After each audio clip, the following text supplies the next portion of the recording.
Distinguished delegates, ladies and gentlemen, to start the scientific program of the conference, I'm now proud to invite to the stage Professor Rosalia Shortino Sumariono, Chair of the International Scientific Committee, to deliver the keynote statement on the theme of the conference. Ladies and gentlemen, Professor Shortino is a cultural anthropologist and development sociologist who has worked on sexual and reproductive health, gender, and international development in Southeast Asia for the last 30 years. She teaches at Mahidol University and Chulalongkorn University in Bangkok.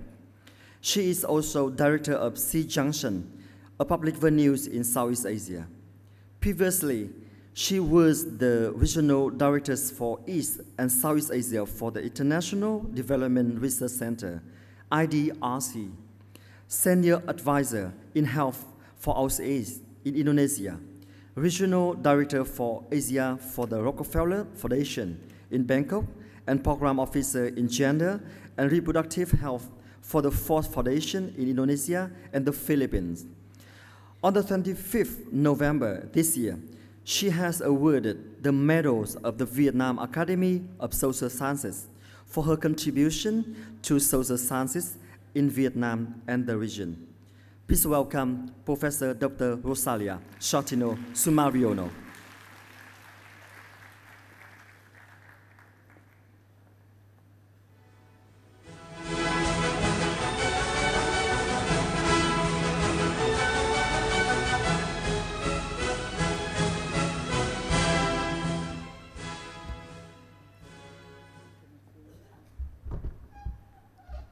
Sorry, one moment.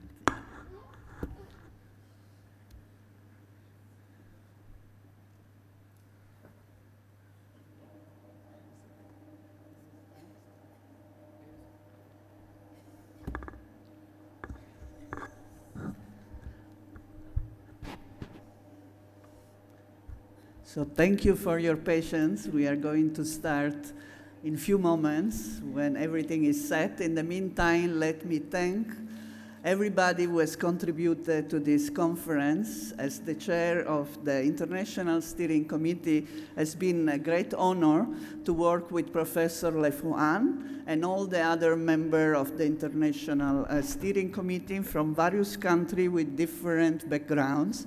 It's not been an easy effort, but I am very proud to see that the hall, this beautiful hall, is filled from people from all over the country. So this is a very good start for a conference. And I hope my presentation will contribute to the academic discussion in the following day.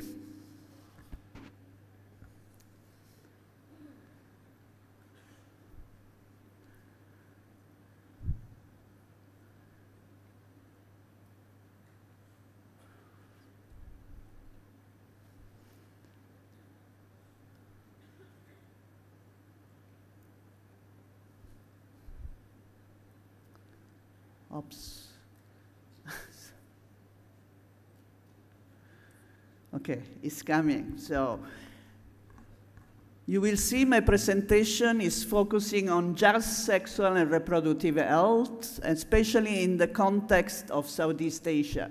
The question is whether these SDGs and the strategy they propose is sufficient in itself to address the challenge this region is confronting.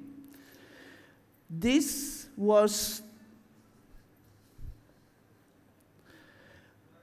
we started from the awareness that there are widening disparity in development and health and increasing social exclusion for marginalized groups. We also were very well aware that this discrimination and other kind of inequity reinforce each other in a circle. And as you can see, we are talking about economic, social, ethnic, racial, gender, political, and institutional inequalities. The question is how to address it. We believe, as the conference organizer, that there is a need for a rethinking of actual policies and practices, which cannot just go on as usual. if we are serious about addressing inequities. We believe we need to identify and address inequities in various sectors. And as you see, the conference has been organized around themes in terms of equity and justice in health, in education, in the justice system, and of course, cultural and social barriers that prevent the realization of inequity. And we need to put marginalized and disadvantaged people at the center stage. This resonates with a recent report of UNFPA, which clearly states that we are living in a world with different worlds that are very far one from the others. We are living in a time of inequity. And the focus, of course, is in this case on family planning and contraception and the lack of access of poorer women, or the reduced access of poorer women, and also their reduced health outcome, their greater exposure to illness and death, and all this also influence their opportunity in education, in employment, and a fulfilled life. So we are talking again about multiple forms of inequities that reinforce each other. Now, as the late Babatunde, we was, of course, as you all know, the Undersecretary General and Executive Director of UNFPA until he died recently, as he stated very clearly, unless we start addressing the structural and multidimensional inequality within our society, we will not be able to have high-quality sexual and reproductive health for all. Now, the question in this context is then whether the SDGs can indeed deliver on their promise to leave nobody behind with the proposed approach of progressive realization, creating opportunity, win-win situation, everybody is fine, nobody lose out, and public-private partnership. In other words, can they indeed transform our world as they promise in their message? Again, the UNFPA report is saying that to stop the downward spiral of inequality, we require a vision, and I stress it here, of inclusive society and shared prosperity, grounded in principle of human rights, and of course, with the necessary human and financial resources. So I would say, examining the situation now in Southeast Asia, but you can, of course, generalize to other parts of the world, that there are at least 5 main challenges in the realization of such vision, which require a significant paradigmatic shift in the way we address sexual and reproductive health. Let me start from the first challenge: how to attain shared prosperity when we know that increasingly the world is becoming a more and more unequal place. Now, the first graphic is from a recent report of Oxfam, which stated that basically 1% of the population owns as much as 50% of the world population. Clearly something that is not just nor fair. We also know that in Asia-Pacific, we are talking about widening gaps for most of the countries. Although, indeed, many have increased their economic growth, that economic growth has not been shared equally among different groups in society. In the health system, we are well too aware that we are now confronted with a two-tier system. These photographs are from Indonesia, and we know that for the better off, there are now indeed many more options about what kind of care, targeted care, very expensive care. But for the poor, often the quality is not at the same level. And private investment tend to be in those places, of course, where there is major possibility of profit.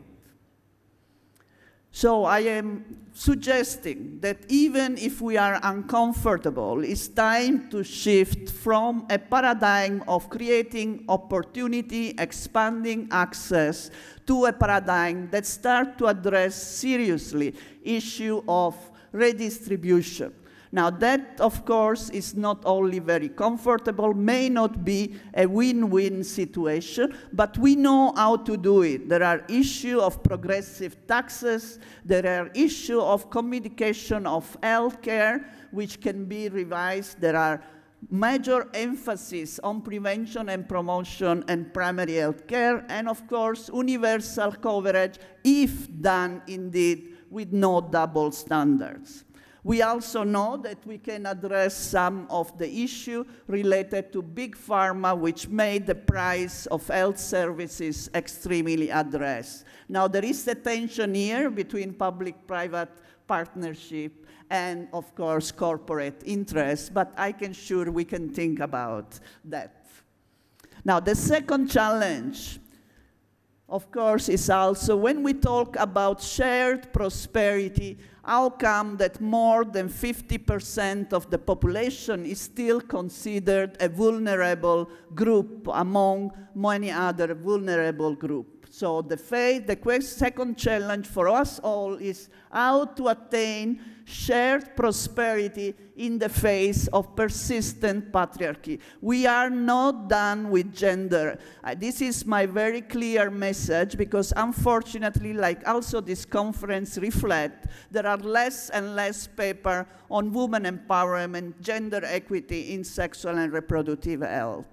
I am afraid that we are not over. The problems are still many. We are still confronted with entrenched economic, political, socio-cultural power imbalance, and that is reflected in the many problems that we are confronted today, which cannot be addressed unless we are serious about gender equity. Maternal mortality is something that clearly says if we do not go beyond technical intervention, we will not be able to address maternal mortality, nor all these problems.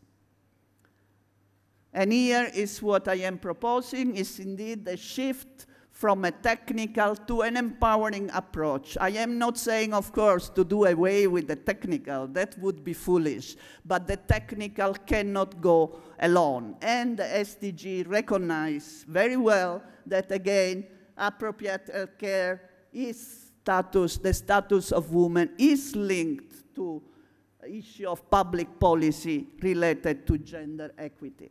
So the empowering approach, of course, is down with patriarchy. We are not using this word anymore, but I think it's time to start to use them again, because indeed it's much more difficult to change gender roles in the family than it is to change in the public sphere. So we really cannot delink the public sphere from the private sphere. We need to discuss family role. The issue of men as head of the household is reflected in family planning program that don't allow women to access contraceptive if the husband is not signed. So this is the values that are beyond those kind of policy. We need to address them, and we need to recognize that women are not only reproductive agents, they are also sexual agents, including single women, which up to now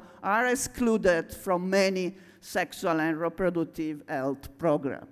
So it is time, and here I can, of course, I am an old lady, so I am from the time of feminism, and I propose to bring it back. It's time to bring back feminism. It's time to challenge patriarchal power. Women should not be seen as just another vulnerable group. We are really talking about the majority of the people. Gender mainstreaming and men involvement, I am all for, and here there is also men in the picture, but only if they are willing to be transformative and support women in their choice, not to continue to play their protective role. Action on sex disaggregated data. We have said for ages, again, this is something as an old person, I remember, since 30 years we have been talking about the importance of sex segregated data, but still we do not have them. The issue, for instance, of the Rohingya refugees, our majority are women and children, but still we don't know how many women, because the form is given to them is again according to household, with the man as the head of the family. So we really need to do an effort of action, no more of talking on this. And most importantly, work to transform socio-cultural value. And here comes the third challenge: how to attain inclusive society amidst the rise of fundamentalist movements and politicization of religion. Now, these are just two photos of Indonesia and Myanmar. You could have many more from other countries, because unfortunately all over the world we are seeing a rise of fundamentalism and of politicization of religion, of all religion, whether Christian, Buddhist, or Islam. We know that fundamentalist movement, radicalized movement impact on multiple rights: the right of women, the right of sexual reproductive health, the right of LGBTs, the right of ethnic and religious minority group, of disabled people, etc. Minority groups are not doing well when we are talking with a fundamentalist perspective.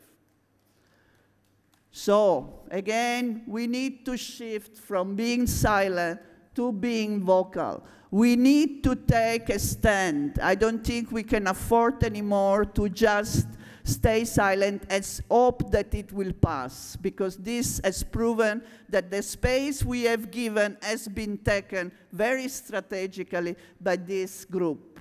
We need to advocate for inclusive diversity. And I mean here not a sectarian diversity in which LGBT only strive for LGBT rights and minority groups only strive for minority rights, etc. We need to work together. We need to work, build cross-sectoral alliance. And I was very encouraged yesterday in Hong Kong. These are migrants workers who at the demonstration for both migrants' rights and LGBT rights at the same time, because they acknowledge the commonality of the discrimination they experience. Unless we build this cross-sectoral alliance, we will not be able to address the issue of fundamentalism and other conservative movements. Now, of course, all this is centered on the rights, on the perspective of rights recognized also in the SDGs. But how to realize a right-based approach in a phase in which we see authoritarianism come up all over the region, not only the region, unfortunately, we are talking about an age of backlash, an age of conservatism from the United States to the other part of the world. We see the failure of democratic institutions to deal with this, weak governance, and of course, very important to us, a shrinking space for civil society. Unfortunately, in this region, we are seeing very serious expression of disregard of human rights, whether the LGBT community in Indonesia, but also the extrajudiciary killing in the Philippines of drug users. These are not going to help us in fostering a sexual and reproductive health agenda, but more importantly, is against women's dignity. So we need, again, to think beyond development. We need to think in political terms. Unfortunately, again, may not be very comfortable for some of us, but if we are talking about regaining public space, we are talking about establishing new mechanisms, alternative mechanisms of participation and accountability. One of the issues with the SDGs is not clear who is accountable to what and what is the role of civil society in bringing government and private sector and other sector to accountability, and themselves included. We do not have good mechanisms to really bring and foster such a democratic agenda. Now, the last and final challenge, of course, we have the vision, we know what to do, may not be easy to do, but we do know what to do. So now the question is, who is going to pay for realizing this vision? And this is, of course, always a problem for civil society and other groups. Unfortunately, we see a lot of discussion about how to get new funding. This is also stated in the SDG, but not much discussion about how is this funding really used, who is getting money, and who is benefiting from this money. We see a growing influence of philanthropic actors. Now, I am quite happy about this. I have worked for foundation most of my life. At the same time, there is a risk when one foundation is contributing more than 50% of the resources to the World Health Organization, which is supposed to be a country-based organization. Governments are supposed to be in charge. So what are these going to imply? We are seeing on the other side declining international aid, so declining aid from country and more aid from private sector, whether it's business or is foundations. Now, what are the implications of all this for us in the field? And of course, we know about the gag rule of President Trump and all the many implications that that rule has about funding in reproductive health.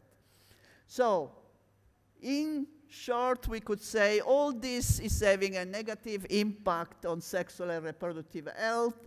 Clearly, we don't see support for a comprehensive sexual and reproductive health agenda as promised by Cairo, as supported again by Beijing, as also clearly mentioned in CEDAW. Many of the CEDAW agreements should be reread because there is actually a lot there about what is a gender agenda, what is sexual and reproductive health agenda. Again, we know, but de facto, what is being funding again is vertical programs focusing on family planning, and again, we see an emphasis on long-lasting contraceptive. This is good. We don't want to lose those funding, but we need to go back to the comprehensive funding of sexual and reproductive health as an integrated package, because we know that there are links between sexuality and papillomavirus and then et cetera, cancer. So we know there are these links about different components of sexual and reproductive health, and we cannot lose that. And the second point, of course, the funding is mostly for technocratic, technical approach, access to services. This is, again, very important, but because of what I have said before, we cannot attain sexual and reproductive health unless we also pay attention to empowering women, to social condition, to cultural barrier, etc., etc. And that requires an activist approach, which unfortunately very little donors these days are putting direct funding to local organizations. A lot is going through intermediaries and often not even international NGO, but contractors. So again, what can we do about it? We need to shift. We need to shift from our focus, which pay a lot of attention to international aid.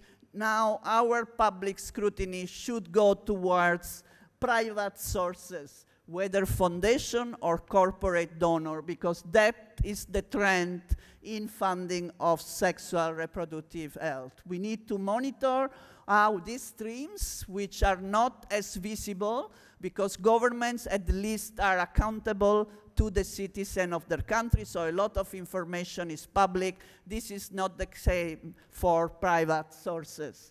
Lobby for transparency of these private sources and expose conflict of interest when we talk about public-private partnership, corporate social responsibility. Let's look very closely who is sponsoring and why it is sponsoring. With all this, what I am proposing is a more structural approach to bring justice and fairness to the core of sexual and reproductive health and beyond. To do this, we need to address the driver of disparity. We need to address the causes of social exclusion, promote diversity in a comprehensive way, question patriarchy, put back feminism, and of course question all other power relations, which I have no time to discuss today, emphasize human rights and civil society, reform and democratize funding practices. We have a right to know about that. Only then the rhetoric of SDGs aspiration will be realized. Society hopefully will be transformed in such a way that indeed no one is left behind. Thank you very much.